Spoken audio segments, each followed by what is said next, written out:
Coming at you live from the asbestos jungle. So, I watched Obsession, and I even kind of liked it. I thought it was a very strong film for a directorial debut, and there was some good acting there too. But, this being movie 27892-1 for me, the discourse and hype around it was what really interested me. Oh! What is a rape? For $20, I could rent Obsession and see what's happening with the young people. The relatively young people, I mean. I suppose I could analyse the debate around Coco Melon, or spend 15 minutes in a pub. So, in a flippant 4, Obsession is Monkey's Paw Love Edition. For the paragraph version, I've had to use footage not from Obsession, lest the YouTube gods fire a ballista bolt made of angry emails right into my defenceless, asking for it even, inbox.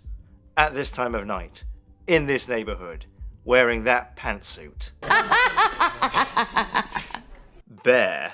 Named after the mimetic question, ladies, which would you prefer to be alone in the woods with, a bear or a random man, is a nice guy, nervous Nelly and future rapist, who thinks he's in love with his co-worker, Nikki, who works with him at a sketch from Portlandia, where they are employed doing nothing. Time to lean, time to clean. How old is everyone meant to be anyway? Anyway, Bear goes to Spencer's Gifts and buys a magic stick that promises to grant one wish. Not long after, he completely flubs an opportunity to tell Nikki how he feels about her, and casually, without really thinking about it, wishes that she loved him more than anyone in the world as he breaks the magic stick, or what have you.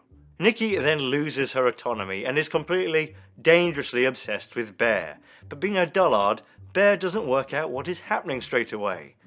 The critical moment is when Bear does realise that his wish has worked and that this isn't the real Nikki. And he realises this with a "this is important" zoom on his face as he says, "I don't care." Thus, I would have fucking thought and hoped, making it clear to the audience that from this point on, he's aware that all of this is against her will, making him a rapist and also a bad boyfriend. Any mystical ambiguity about that is crushed by writer and director Curry Barker, who has Nikki, the real Nikki, trapped inside the wretched maniac Bear is dating, occasionally break through and tell him that this isn't what she wants. There is no wiggle room here. It is not subtle. It is less subtle than Starship Troopers being not for the Nazis. I'm pretty sure it is not the director's intention to be subtle. There's some opportunities for Lanky to get off the rape train, but even though Nikki is a completely different person, apparently that doesn't matter to him until she murders someone in front of him. And even then... And you are normal? You are normal?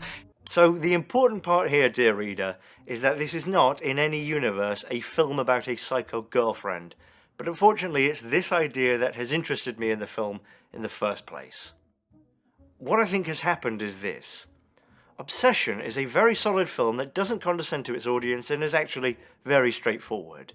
The marketing story is the golden fleece. The director is young, but has made something interesting. Inde Navarrette is brilliant. The lack of condescension, the deliberate humour, and the occasional, maybe not totally intentional moments of cringe make memeable moments and appeal to the 18 to 25 demographic, who reportedly overwhelmingly turned out to see Obsession and reportedly laughed all the way through it. I don't love Obsession, but it is good to see this film do well with that age group. I can imagine if I had seen it 15 years ago, it would have left more of an impression on me. But alas, the real stuff doesn't even get my spine tingling anymore. I don't know if I ever expected it to get the amount of laughs that it's getting. But as Obsession as a product snowballed, it has sort of been co-opted by certain quarters wanting to litigate the nuances of consent, rape, and magic sticks. You see, Volty, back in the day we had these things called studies, and one such study from 2014 from the University of North Dakota surveyed some college-aged men and found that, if they knew for sure they'd never be found out, 13.6% said yeah, they'd rape someone, but a total of 31.7% said, more or less, no, I wouldn't rape anyone, but I would force someone to have sex with me against their will. Worldwide, it's broadly thought that anywhere between 5 and 10% of men have raped someone, and about 15 to 30% of men would rape someone if they felt that they were guaranteed to get away with it. So not only are there a lot of rapists out there, there's a lot of would-be rapists in denial. and denial for some people is a great driver of unnecessary social media posts.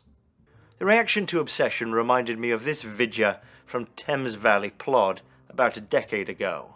You can make them a cup of tea, or not, but be aware that they might not drink it.